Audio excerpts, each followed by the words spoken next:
रोहित आर्या या कथित एन्काउंटर प्रकरणामध्ये आता कोर्टामध्ये केस सुरू होणार आहे आणि त्यांची बाजू जी सांगणार आहेत ते आहेत ऍडव्होकेट नितीन सातपुते. आपल्यासोबत स्वतः ते आहेत. नितीनजी, रोहित आर्या प्रकरण आपण बघितलंय की कशा पद्धतीनं ते एन्काउंटर झालेलं आहे.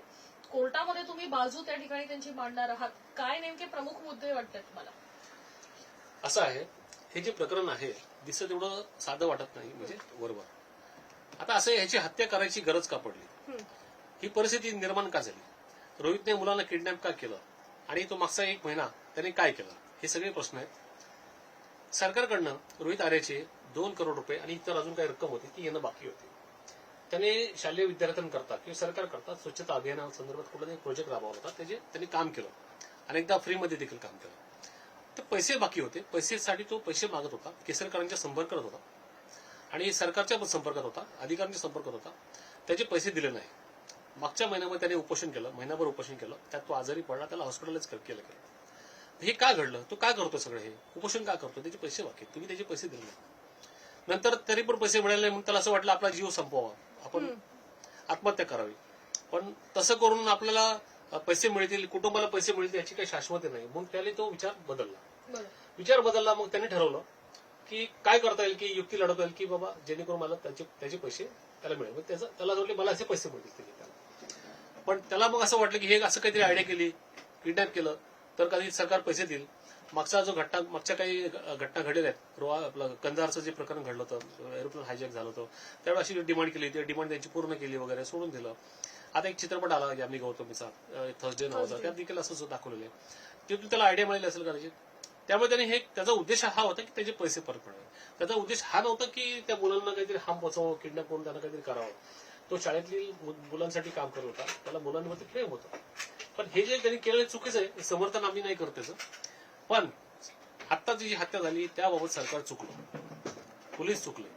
पोलिसांनी त्याची हत्या नव्हती करायला पाहिजे. तो काही क्रिमिनल नव्हता, तो काही गँगस्टर नव्हता, तो काही टेररिस्ट नव्हता की त्याच्यावरती त्याने असं त्याची टोकाची जी स्टेप घेण्यासाठी त्याला छातीमध्ये गोळ्या मारायला लागल्या. पोलिसांचं असं म्हणणं की मीडिया माध्यमात असं येतं की त्याच्याकडे गन होती, तो पण प्रयत्न करत होता. एन्काउंटर होताना चकमक दोन्हीकडनं होत असतं, तो दोन्हीकडून गोळ्या आल्या पाहिजेत. आणि हा तर साधा माणूस होता, त्याकडे पोलिसांचं म्हणे की छर्याची बंदूक होती. छर्याच्या बंदुकीने माणूस मरतो का? छर्याच्या बंदुकीने मोठी इजा होते का? नाही होत. ते फक्त लागतं, ते पक्षांकरता असतं. तर त्यामुळे पोलिसांचं जे म्हणणं आहे ते जस्टिफाईड नाहीये, त्यामुळे कोणते समर्थन होत नाहीये. त्याला त्याची हत्याच करायची होती, त्यामुळे त्याच्या छातीत गोळी मारली. चला समजा त्याच्याकडे खरी बंदूक असती तरी देखील पोलिसांनी त्याच्या छातीत गोळी नाही मारायला पाहिजे. त्याला न्यूट्रलाइज करायला त्याच्या पायात गोळी मारली पाहिजे की इतर अवयवात, जेणेकरून तो जखमी होऊन पडेल तिथे आणि तो हेल्पलेस होईल. तसं न करता अमोल वाघमारे नावाचा नवीन एन्काउंटर स्पेशलिस्ट तयार झालेला आहे, त्याने त्याच्या छातीत गोळी मारली. त्याला हिरो व्हायचं होतं. जुने जे एन्काउंटर स्पेशलिस्ट होते ते त्यासाठी आदर्श असतील. तिकडचे सिनियर पी आय सोनवणे आणि हा मुंडे, आपला हा दत्ता नलावडे, हे 2 तास त्याच्या संपर्कात होते. कट्टे अगोदर 2 तास संपर्कात होते. ही परिस्थिती निवडता आली असती, हँडल करता आली असती, त्यालाही वाचवता आलं असेल, मुलंही सुटली असतील. पण तसं न करता हिरो बनण्याच्या नादात फक्त मुलांच्या सोडवण्याच्या बहाण्याने त्याला मारलं गेले आणि त्याचे पैसे किंवा सरकारचे जे काय ते सगळं सेटल करता आलं. तसं न करता त्याची हत्या केली.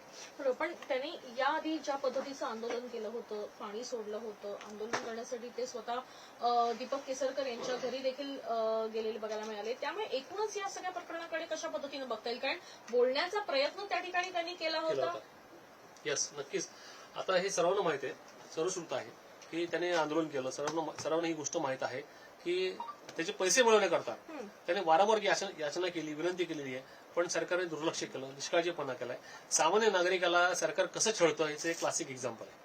त्याचे पैसे दिले नाही आणि मग त्याने ही टोकाची भूमिका का घेतली? त्याला हे तुम्ही भाग पाडला ना. ही मुलं किडनॅप होतात, मुलं सुरक्षित नाही तुमच्यामुळे.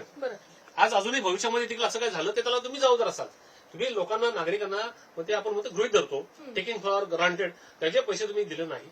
ही परिस्थिती 17 मुलांचे जीव तुम्ही धोक्यात टाकले, 17 मुलांचे, आणि अजून 2 लोक त्या ठिकाणी. म्हणजे तुम्ही एकाचे कोणाचे पैसे देणार नाही आणि काय करायला लागले त्याला गोळ्या घालून तुम्ही मारणार. इथे क्लिअर ह्युमन राईटचं व्हायोलेशन आहे, क्लिअर मानवी हक्कांचं उल्लंघन आहे. प्रत्येकाला आपल्या जीवाचा अधिकार असतो. पोलिसांनी त्याच्या पायात गोळी मारायला पाहिजे होती किंवा त्याला न्यूट्रलाइज करायला पाहिजे होतं. तसं न करता छातीत गोळी मारून त्याची हत्याच केलेली आहे.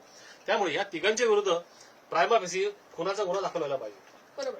ठीक आहे, पण मग या सगळ्या प्रकरणामध्ये ते ज्या मंत्र्यांशी बोलत होते किंवा कोऑर्डिनेट करत होते किंवा सचिवांशी आयुक्तांशी कोऑर्डिनेट करत होते, मग त्यांना कशा पद्धतीनं या ठिकाणी तुम्ही अंडरलाईन करू शकता? त्यांचा पण रोल आहे. आता त्याचा जीव तर गेला तो मेलाय. त्याचे पैसे एखाद्याचे काम करून घेतल्यानंतर पैसे न देणं ही फसवणूक असते. हे जे अधिकारी आहेत, मिनिस्टर आहेत किंवा ज्यांच्याशी त्यांनी कोऑर्डिनेट केलं, या सगळ्यांच्या विरोधात फसवणुकीचा गुन्हा दाखल व्हायला पाहिजे. 2 करोड रुपयांनी जी काय अजून इतर वरची रक्कम आहे त्यावर अजून नुकसान भरपाई, या सगळ्या गोष्टी वसूल केल्या पाहिजे यांच्याकडे, यांच्या खिशातून वसूल करायला पाहिजे आणि ही सर्व नुकसान भरपाई वसूल करून त्याच्या पत्नीला द्यायला पाहिजे. त्यामुळे या सगळ्यांच्या विरोधात फसवणुकीचा गुन्हा दाखल झाला पाहिजे. पोलीस अधिकाऱ्यांच्या विरोधात खुनाचा गुन्हा दाखल व्हायला पाहिजे आणि खुनामध्ये जर त्यांचा काही हात असेल किंवा त्यांची सूचना असेल किंवा त्यांनी सांगितलं असेल त्यात देखील त्यांना आरोपी बनवायला पाहिजे.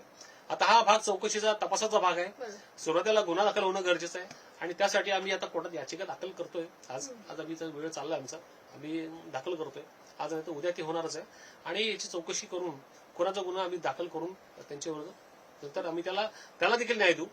किडनॅप झालं याचं आम्ही समर्थन करत नाही, पण त्या ठिकाणी पोलीस पण चुकले, तोही चुकला, पोलीसही चुकले.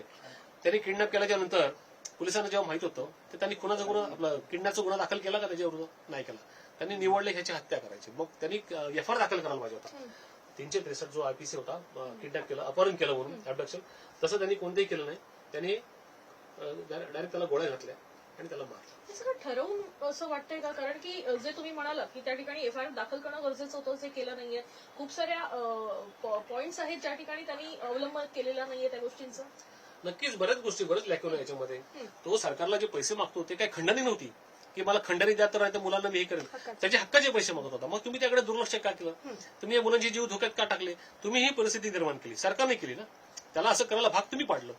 म्हणजे तुम्ही आमच्या मुलांचे जीव धोक्यात घालता, तुम्ही तिकडे दुसऱ्याचे पैसे तुम्ही लुटता, त्याचे पैसे त्याला देत नाही, त्याला फसवणूक करता, त्याचा विश्वासघात करता.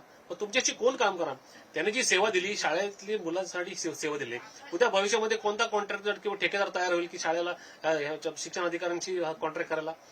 जेणेकरून नुकसान आहे विद्यार्थ्यांचं आहे, मुलांचं नुकसान आहे.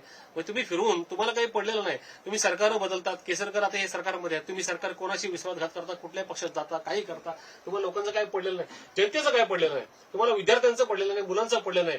तुम्हाला हे सगळे अगदी किडे मकोड्यासारखे तुम्ही वागवता. तुम्ही जर त्यांचे पैसे वेळ दिले असते तर मुलांनाही काही झालं नसतं, सेफ राहिले असते मुलं. आता त्या ठिकाणी आमची पण मुलं असते तर आम्हाला त्याच वेदना झाल्या असत्या. पण सरकार अगदी संवेदनहीन आहे, सरकारला काही पडलेलं नाही. आता पोलिसांनी त्या मुलांना वाचवलं म्हणून तारीफ वगैरे होते, ती गोष्ट ठीक आहे.